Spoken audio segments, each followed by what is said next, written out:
আমরা এই সরকারের কাছে জোর দাবি জানাবো, বিশেষ করে এমপিওভুক্ত সকল মাধ্যমিক বিদ্যালয় অথবা এমপিওভুক্ত সকল শিক্ষা প্রতিষ্ঠানকে একযোগে জাতীয়করণ করে শিক্ষা ব্যবস্থার বৈষম্য যেন অবসান করানো হয়। পরিশেষে আপনারা যারা আজকে বৃষ্টির মধ্যে ঐক্যমত পোষণ করে বলবো, আমাদের এই বৈষম্য দূর হওয়া দরকার। আমার রফিক ভাই তো বলছে মেডিকেল অ্যালাউন্সের ব্যাপারে, বাড়ি বেড়ানোর ব্যাপারে আমাদের শিক্ষকরা ঢাকাতে আন্দোলন করেছে।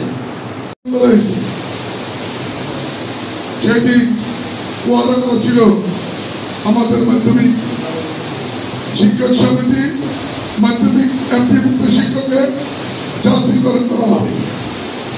গত বছর 26শে জুলাই ধানমন্ডি আমেরিকার অফিসে আমরা দিন শেষে স্কুল বন্ধ করে ফেলা যাবে না বা মাদ্রাসা বন্ধ করে ফেলা যাবে না। আপনার বেতন ভাতা বা যাই হোক না কেন সেগুলো নিয়ে আমরা যাই কথা বলি না কেন, কিন্তু আপনাদের আপনি স্কুল বন্ধ করবেন না। আপনার বেতন না দিলেও আপনি বন্ধ করবেন, আমি জানি, কারণ আপনার কাছে আপনার ছাত্রদের কাছে আপনার একটা দায়বদ্ধতা আছে। সেটা পৃথিবীর কোনো সরকার বলেন কর্তৃপক্ষ বলেন টাকা পয়সা দিয়ে আপনাকে সেই দায়িত্ব থেকে আটকাতে পারবে না। আমি যদি বলি যে স্কুলটা চালাবোই না, তারপরে আপনারা তো ওখানে একটা পার্টি নিয়ে হলেও বসে যাবেন, কারণ আপনার সাথে আপনার ছাত্রদের একটা সম্পর্ক তৈরি হয়ে গেছে, আত্মার সম্পর্ক। এই সম্পর্কটা ছিন্ন করা সম্ভব। তো সেই ক্ষেত্রে এখন আমাদের আসলে আমরা ডিজিটাল যুগ, আমরা আসলে অনেক কিছু অনলাইন কাজটা সে কি করে, সে আমরা যে যখন থেকে আমরা লেখাপড়া করে আসছি, ওই আমাদের স্যাররা আসতো এসে বলতো যে একটু বুঝিয়ে দিয়ে বলতো যে এইটা এই পাতার থেকে এই পাতা পড়ে আসবে, এখান থেকে এখানে পড়ে আসবে নাকি।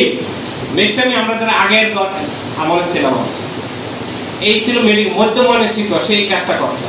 আর গুড টিচার যে সে ওই কাজটা বুঝিয়ে দিত এবং কিছু উপকরণ ব্যবহার করতো, দেখায় দিত যে এই সায়েন্সে বিশেষ করে যে সাবজেক্টগুলো দেখায়।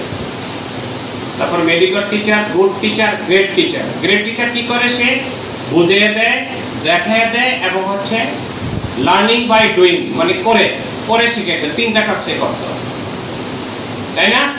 এই যে আমাদের নতুন যে কারিকুলামটা গেল, আসলে এটা হয়তো অনেক কিছু পজিটিভ নেগেটিভ সবই আছে, কিন্তু এখানে আমাদের মূল থিমটা ছিল কি, শিক্ষার্থীদের ক্লাসে কোনো করার দরকার নেই। এখন শিক্ষকরা তারা দেখে এবং পরে শিখবে।